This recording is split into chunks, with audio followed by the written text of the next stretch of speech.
up, everybody? Justin here, and I'm excited because this is my SmackDown Live review after WrestleMania. And it was an awesome show, very good show. Damn exciting. We had 2 debuts on SmackDown Live from NXT. 2 NXT veterans, been in NXT over a year. 2 great talents from NXT debuted on SmackDown Live tonight. It was so awesome. Anyways, I'm going to start. Here we go with my SmackDown Live review. SmackDown after WrestleMania review. Kicked off with the SmackDown matches at WrestleMania. Showed highlights of all the SmackDown matches at WrestleMania. I got to catch my breath because I'm still excited. Anyways, showed the highlights of Naomi winning the women's title, Randy Orton winning the WWE title, Mojo Rawlings, SmackDown superstar Mojo Rawlings, he made an impact. He won the Andre the Giant Battle Royal. And what else happened for SmackDown? That's about it, I believe. I think that's it. Oh, Shane McMahon and AJ Styles. AJ got a big win at WrestleMania. He's part of SmackDown. So here we go. Kicked off with Randy Orton.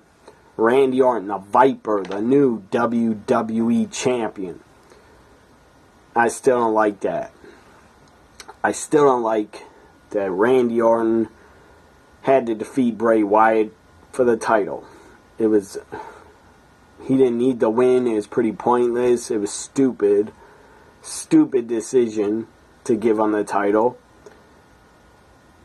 I don't know. I read that Orton didn't want a job and put over Bray. I don't really believe that, but maybe it's true. Anyways, Bray Wyatt lost the title. Randy Orton came out with the championship because he's a new WWE champ. He says, I turned on you. He says, you got turned on. He says, I turned on them. And I beat your ass. And then after that, Bray Wyatt's music hits. Bray is cutting a promo on this screen from backstage somewhere. He's cutting a promo saying, Orton says, you are messing, or you're nothing, basically. Bray says to Randy, you are the master of nothing. He says, Randy, I want you in a match. The most vicious match WWE's ever seen, basically. He says, I want you and I promise you I will get the title back. And then Bray says, I want you in a house of horrors. House of Horrors match. Please don't be the Chamber of Horrors, because that was god-awful. From WCW. Anyways, House of Horrors match. Bray brings it up. I don't know when they're going to have it. Maybe at the next SmackDown pay-per-view in May. I think SmackDown's pay-per-view in May it's in Chicago, I believe, and it's Backlash. So if they build this up, this House of Horrors match until Backlash, until the next SmackDown pay-per-view, they will have a lot of time to build it up really well. I don't know what it's going to be. House of Horrors sounds pretty awesome.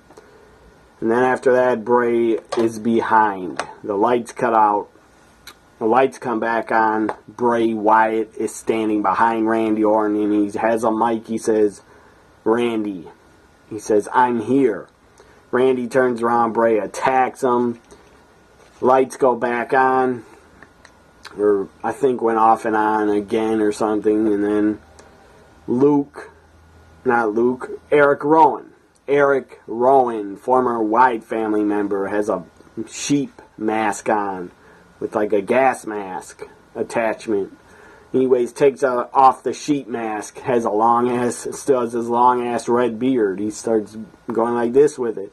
Attacks Randy Orton. Bray Wyatt Eric Rowan attack. Randy Orton beat him down. Luke Harper's music hits. Luke Harper's music hits. Luke makes a save and helps Randy Orton. So later in the main event, we would see Luke, Harper, Randy Orton teaming up. I think, well, not for the first time ever because they were tag champs at one time. So Luke and Randy against Eric Rowan, who returned tonight, and Bray Wyatt. That is our main event. Up next we had, so I'm looking at my notes here.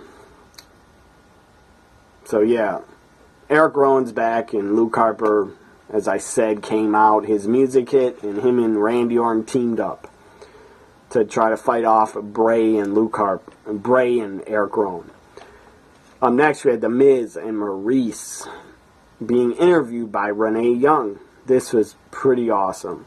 The Miz says this is the last time, or that was later in the ring, because The Miz and Maurice go out to the ring, and everybody thought John Cena and Nikki Bella were coming out to the ring. I even fell for it. They hit Cena's music. I thought Cena was there in the building with Nikki. They're engaged. I don't know if it's true. I don't really care. If they are, good for them. I'm happy for them. If they're not engaged, I still don't care either way. It doesn't affect me. So Miz comes out dressed as John Cena. The announcers, JBL, Tom Phillips, David Otunga, were selling it very well. They were saying, wait, that's Cena. Saying, isn't that John Cena? But it wasn't. It was The Miz playing John Cena. And playing him again to perfection. Miz comes out, Maurice is Nikki Bella. They're in the ring and Miz gets on the mic and says, Nikki and John are going to leave for Hollywood. That's why they're not here. He says, this will be the last time you see them for a long, long time. And then after that, Miz even says, I think this was later, The Miz and Cena as Miz and Maurice as Nikki. I believe this segment was later, but I'll talk about it now. Miz was epic as John Cena. Maurice was fantastic as Nikki. And Miz says about John and Nikki, he says, when we leave, and you won't see us for a long time, you won't be able to see us. That was pretty damn funny. Up first, a first match now, going backwards. The first match was Alexa Bliss getting her title rematch. Alexa Bliss challenging Naomi. Naomi's the new SmackDown Live Women's Champion. If you were living under a rock, you maybe wouldn't know Naomi won the women's title in Orlando in her hometown at WrestleMania 33. So Alexa gets her rematch. I don't like that. Every champion, when they lose their title, why they gotta get a rematch? I don't like that stupid rematch clause. I think it's stupid. But whatever. It's not gonna go away, I don't think. So Alexa Bliss, Naomi have a pretty good match. Alexa's working over Naomi's injured knee and injured leg a lot. That was good. But Naomi wins by tapping out Alexa Bliss again. Naomi retains and is still SmackDown Live Women's Champion. Up next we had Kurt Hawkins in the ring. This was awesome. This segment and this match was a 10-10-10. Kurt Hawkins in the ring says, I'm here tonight to issue an open challenge. Because I don't know how longer I'm going to be here with the shakeup. I think he said that. Anyways, he goes, I'm issuing an open challenge. Whose music hits? Who answers a challenge? Who answers an open challenge? The Perfect 10, Ty Dillinger. Ty Dillinger, the Perfect 10 from NXT. The guy's been wrestling for a long time. He's a veteran, and he's damn good. He was super over in NXT, and he's a damn good worker. And before NXT, Ty Dillinger was part of WWE's original, WWE's version of ECW. He was part of Like ECW was kind of like a third brand to WWE. Ty Dillinger is a part of that. He was a part of, I believe, Ohio Valley Wrestling a long time ago, but he got released by WWE. So Ty Dillinger makes his SmackDown Live debut. Ty Dillinger, the Perfect 10, makes his main roster debut. It was fucking awesome. So many 10 chants. The fans would not stop chanting 10, 10, 10. Ty Dillinger was so goddamn over. It was insane how over he was with the main roster. I hope, Vince, I hope you still have your hearing and you could hear how over Ty Dillinger is. You should push that guy to be, if he's on Raw or SmackDown, or if he gets traded or something in the shakeup, you should make Ty Dillinger a U.S. champion or Intercontinental champion, because that guy's super over. Ty Dillinger wins his main roster debut by hitting his finisher, the tiebreaker. 1, 2, 3, Ty Dillinger wins. And it was awesome to see him finally on the main roster. So up next we had, after Hawkins and Ty Dillinger, as I said, we had the Miz and Maurice segment. I already talked about that. Or no, after Dillinger Hawkins, we had an interview with Mojo Rawlings backstage with Dasha. Before I talk about this, I didn't mention on my Raw review I did last night, yesterday, go back if you would like, on my Raw After Mania. Go back, watch that Raw After Mania review. Sadly, I forgot to mention the Revival. They were called up. They made their main roster debut, and that was fucking great. They deserve to be on the main roster. They are damn good. Them and the Hardys are probably the best tag teams WWE has. American Alpha also, very good. The Usos are good, but I'm not a fan of them. So the Revival, definitely the best heel team WWE has, even though I do like the club a lot. But the Revival is fantastic. They are great, great, great wrestlers. So very happy to see them debut on Raw. So back to Mojo Rawlings being interviewed by Dasha. He says, I won the Andre Battle Royal with my bro Gronk. Gronkowski helped him. Everybody knows who Gronk is. New England Patriots, many times Super Bowl champion. The guy's a great tight end. Has the most, I think, most touchdowns ever for tight ends in history of the NFL. So Mojo says, Dasha, I don't remember what he said, but he says, can you feel me, Dasha? Can you feel it? And then she says back to him, no. No. No. Why would you say no? Back to, she should have said, yes, I can feel it. But instead she says, no, I can't. So I don't know what was up with her saying no, but that kind of buried Mojo Rawlings. And you're trying to push the guy, and then you have her say no to him. That was weird.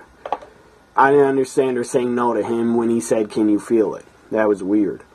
Up next we had, after the Miz and Maurice segment as Nikki and John Cena, you had Nakamura. I believe Miz and Maurice are still in the ring. Nakamura. The guy comes out. I believe it was the same guy that played a violin at NXT TakeOver. I think it was Brooklyn. So the same guy, it looked like, was playing the violin for Nakamura's opening theme. He's playing it. The crowd exploded, started marking out immediately. Then the lights went out. And then Nakamura's music hit and the arena exploded. It was a sellout again. I think they sold out the Hall of Fame. They sold out NXT TakeOver Orlando. They sold out WrestleMania, set a new attendance record for that stadium. And they sold out Raw, and they sold out SmackDown Live. Damn impressive. And you fans that were at Raw and SmackDown after Mania, you fans are great. You had tremendous energy, and you were fantastic. crowd was damn hype. And the crowd blew the roof. They blew the fucking roof. It was amazing.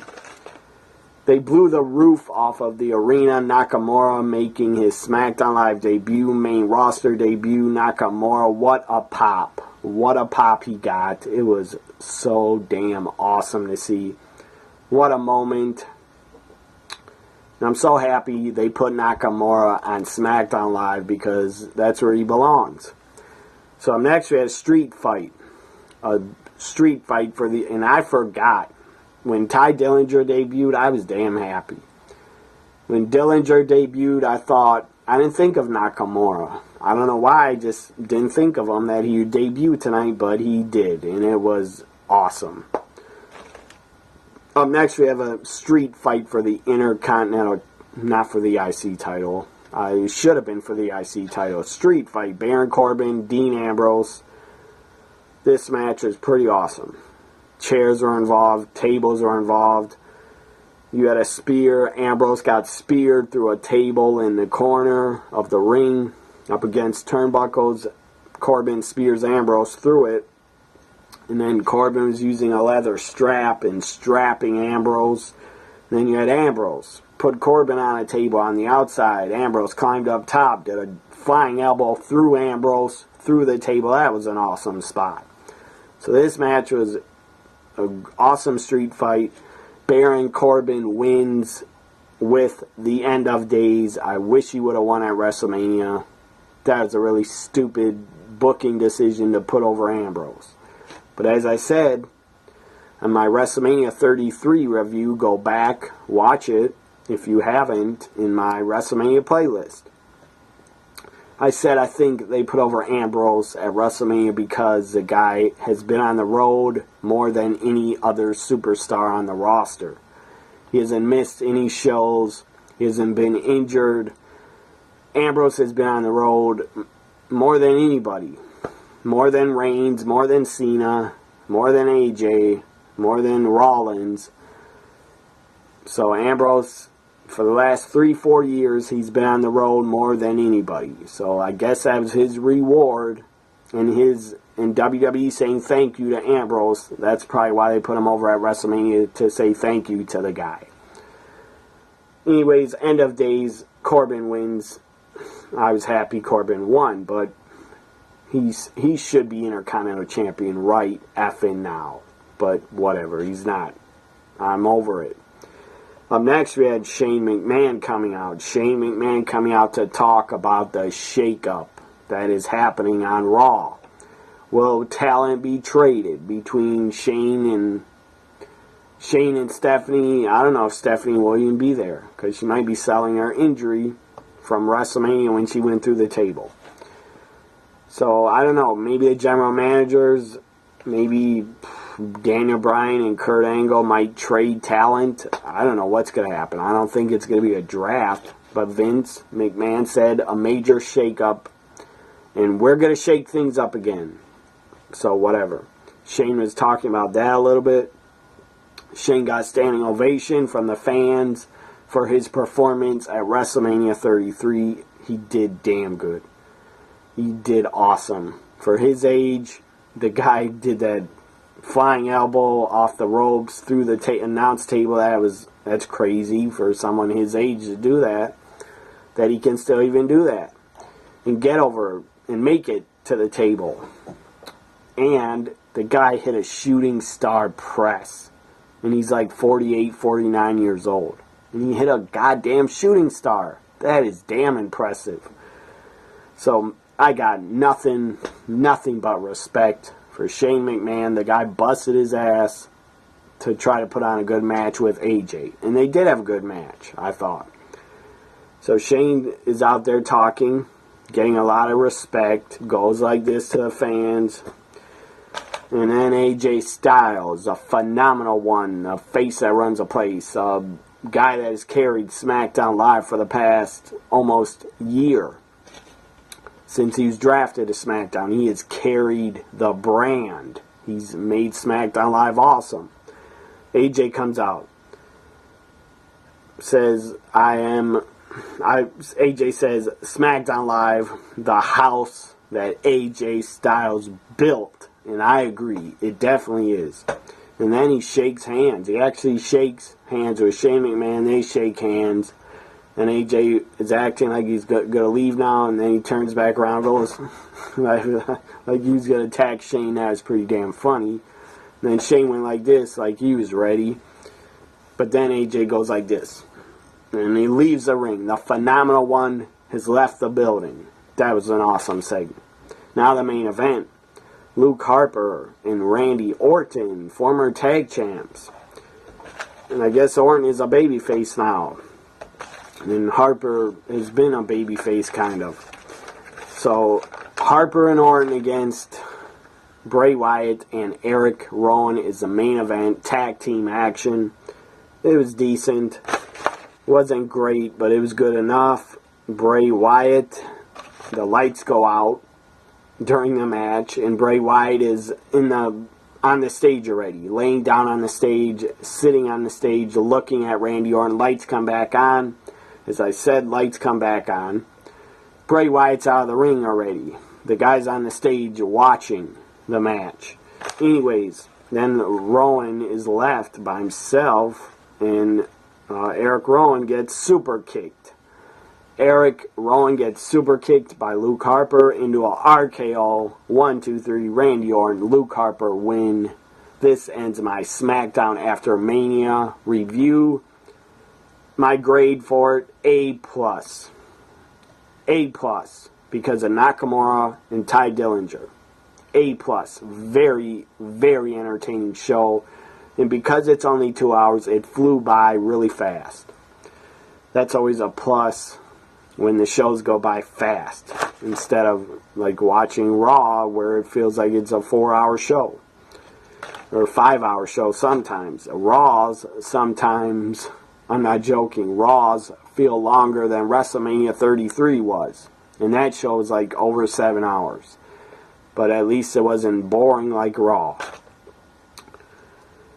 And Raw wasn't bad. Raw last night, Raw After Mania was very good, but next week I think it will be good, but the week after that, I don't know, it may go back to being long and really boring if they don't try hard enough to make the show good. So anyways, this ends my SmackDown After Mania review. Hope you enjoyed it. And if you watched it, any of it, 5 minutes or 20 minutes, I appreciate it. And hopefully I'll get more than 2 views for this SmackDown After Mania review, because last week's review I got one view. That sucks. But whatever, I can't control the views. I wish I could, but I can't. I just hope whoever's watching, I hope you're entertained. I hope you enjoy my reviews. And if you don't have time to watch, well, then you don't have to watch. But when I send you the link on Twitter to my Twitter friends, when I send you the link, at least like it or retweet it out. You don't gotta watch. So hope you enjoy my SmackDown After Mania review. I'm excited, looking forward to talking smack tonight. I'm looking forward to it. So, hopefully they have Nakamura on the show.